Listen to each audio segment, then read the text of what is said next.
Okay, we are now going to begin our last major topic of acids and bases, and this topic would be diprotic acids and bases. Let's start this section with some notes, which I'll squeeze up top. We'll label it diprotic acids and bases. Usually we would call the base a dibasic compound, but we'll just call it a diprotic base, that's fine. And as the names imply, these acids and bases either have two protons to lose or gain respectively. Now these protons are not lost or gained at the same time. For example, this diprotic acid over here with its two protons will only lose one of them and then leave behind this HA- species.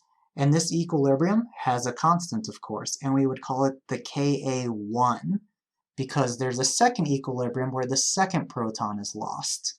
Notice these look like standard acid dissociation equilibria. We just lose a proton and we're left with something else that's conjugate. We just have two different equilibria to deal with. Dibasic compounds, or what we might call a diprotic base in this class, work the same way. They take one proton from water at a time and leave behind hydroxide in each equilibria. Now let's make an important note. The first proton is always more easily lost or gained than the second.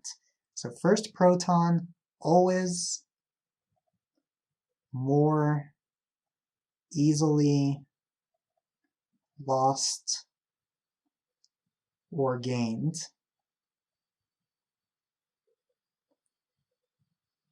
than second. And you should quickly pause the video and think to yourself, what does that imply about the size of Ka1 or Kb1 compared to Ka2 or Kb2? And the answer is Ka1 must be larger than Ka2, and similarly Kb1 must be larger than Kb2. And that should make sense, because we recall that the larger a K value is, the more it favors the products. And so when we say that we lose this first proton, or we produce this first proton more easily than the second, we're saying that Ka1 is larger than Ka2. And again, same logic down here. Now in the past we had this relationship between the Ka of an acid and the Kb of its conjugate base, where Ka times Kb equals Kw. But how does that work when we have multiple Kas and Kbs? Your instincts might tell you that Ka1 times Kb1 equals Kw, and same deal here. In fact, that actually doesn't work, and let's see why. Recall where that Ka times Kb equals Kw relationship came from. We got that relationship because we showed that when you add the acid dissociation reaction to the base association reaction, you just get the water equilibrium. And we knew that the rules are when we add two reactions together, we multiply their K expressions. That would not happen though if we added these two equilibria together. We would not just have the water dissociation reaction as a result. To have that result, we need to swap these two. And now look at what happens when I add these two together. H2A's cancel, HA- is cancel, we're left with nothing but water, dissociates to H plus and OH-, and the same thing happens over here. And so we can make these relationships at the bottom. The Kw equals the Ka1 times Kb2, or the Ka2 times Kb1. So let's write the main point down. The Ka-Kb equals Kw relationship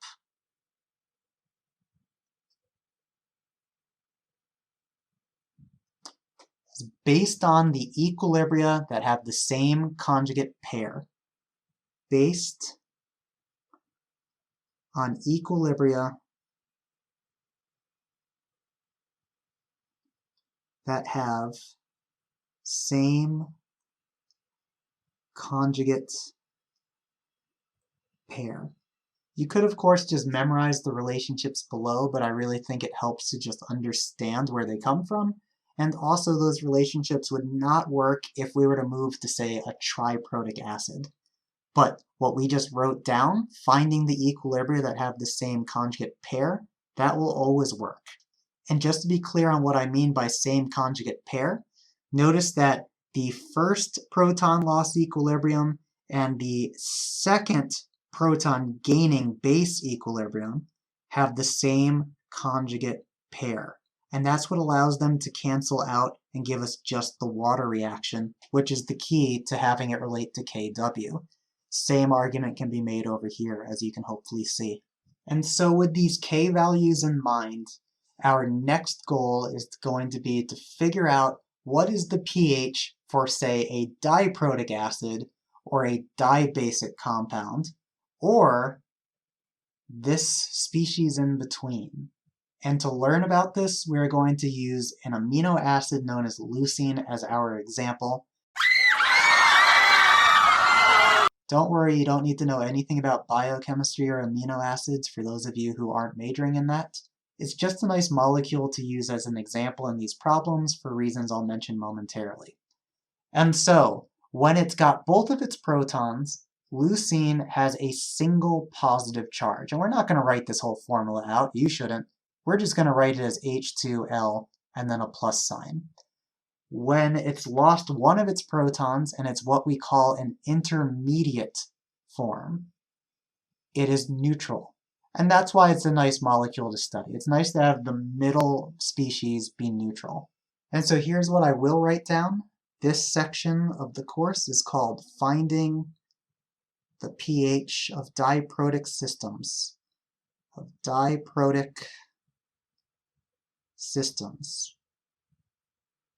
Specifically, we're going to be dealing with weak acids and bases. Forget strong in this case. And our example species will be leucine, whose neutral form is HL. So the neutral molecule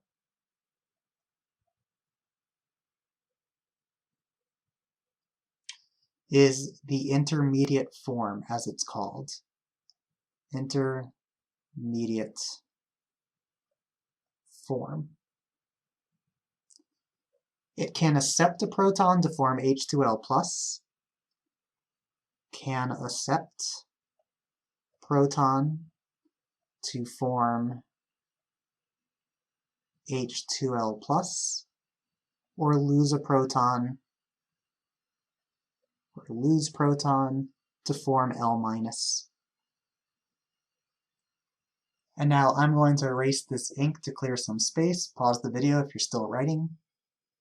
I keep using the term intermediate to describe that leucine molecule. So let's make sure we get the terminology for these diprotic systems.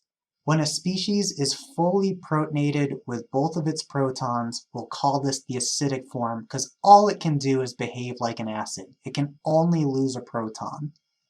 On the other side, when a species has lost both of its protons, we'll call that the basic form because all it can do is accept protons like a base.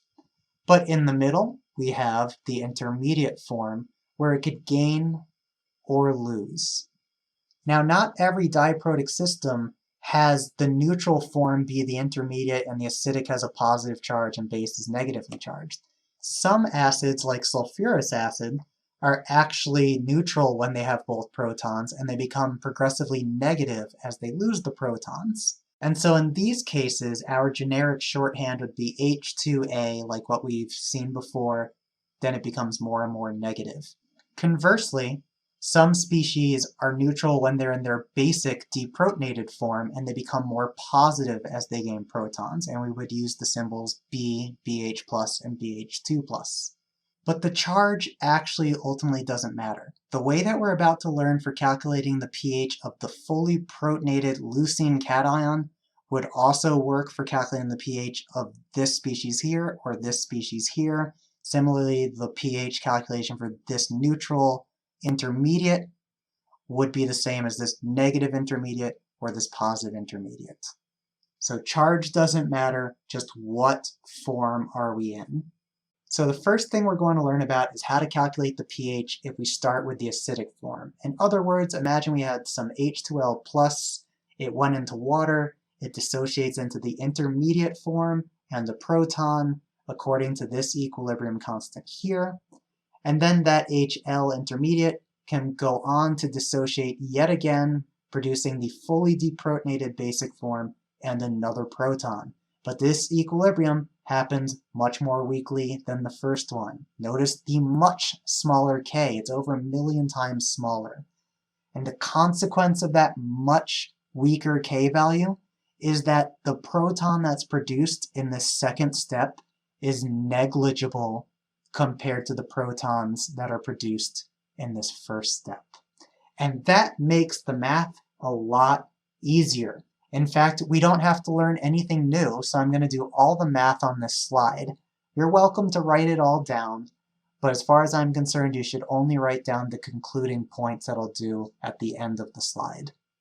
One thing we're going to note really quick is that I have dropped the A subscript for these two K values.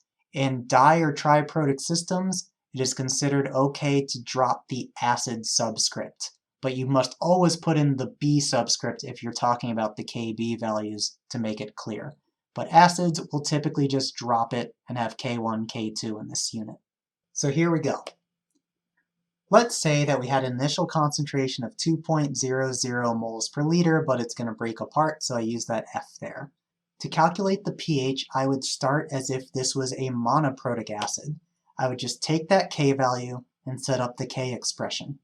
And this should look very familiar to you by now. Initial concentration minus X, and then X and X. And then I would just do the normal strategy. I would do a small X approximation, solve for it, and then I get my concentration of both intermediate and protons.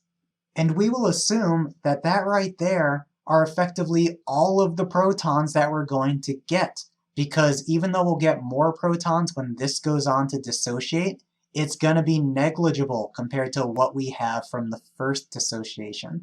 And so we just need to negative log that number. There's our pH. Problem's done. So see, we're not actually having to learn any new math. It's just what we've done before. The only reason to even acknowledge the second equilibrium is because that's when we finally produce this fully deprotonated base form. But that winds up being very easy to figure out too. Watch what would happen if we did the full math. We would take the second equilibrium constant and set it to, of course, what we've seen before, products times each other over reactants. But we have an interesting case this time. We don't get the X squared on top, and that's because in this case, we're starting with some concentration of protons already present. So we have 0.09165 little 5 plus X, because we're going to gain some more, but again, it's going to be negligible. And we have that same starting concentration of intermediate, and it's going to go down by that amount, X.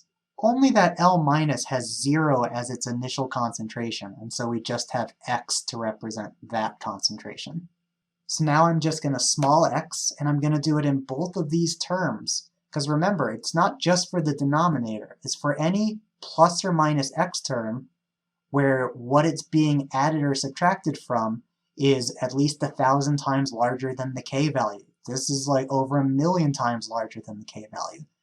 So both of those x terms go away, and then we're left with this number here in the numerator and denominator. So they'll also cancel, and we're just left with x is equal to K2. And so we're done. Also notice that the use of the small x approximation for the H plus concentration agrees with the idea that this second proton loss is negligible. This plus x term, that's nothing compared to what we got from the first proton production. So it's very straightforward. And all I would write from this slide are these final notes in the blue box. If starting with the acidic form of diprotic acid, the H plus concentration and pH just come from that first equilibrium. The basic form's concentration is just equal to the second equilibrium's K value. Now, on to the basic form. This pretty much goes the exact same way, so I'm also going to do it on the slide. Here we have our base equilibria. Imagine we start with the fully deprotonated form. It takes a proton from water, forms the intermediate, leaves behind hydroxide. Intermediate can take a second proton, leave behind another hydroxide. Once again, this hydroxide production, negligible compared to the first. Look at the Kb values. First, notice how I calculated them. I took the Kw and I divided by the appropriate acid constant. Kb1 goes with Ka or just K2, and vice versa. So much smaller Kb2 than Kb1. All of our hydroxide will effectively come from the first reaction. And so it's no different than when we dealt with a monobasic compound. So for example, if we had an initial concentration of 2.00 moles per liter of L- and we wanted the pH, set up the K expression. Kb1 equals x squared over 2 minus x. Small x that, and we get our hydroxide ion concentration. You should know what to do from here. Negative log to get POH, subtract from 14, there's our pH, problem's done. Once again, the only thing we can learn from the second equilibrium reaction is how much H2L plus the acidic form is made when everything's done reacting. But to find that concentration, it winds up being very simple. If we were to do all the math, the same situation will arise as in the previous slide. When we small x both of these terms, we're left with nothing but the Kb2 value equaling x, which in turn equals the H2L plus concentration. And so the notes I think you should write down from this slide, if you're starting with the basic form of a diprotic acid, the hydroxide concentration and pH you get from the first equilibrium, and to get the concentration of the acidic form, just set that equal to the K value for the second equilibrium. That winds up being a very reasonable approximation.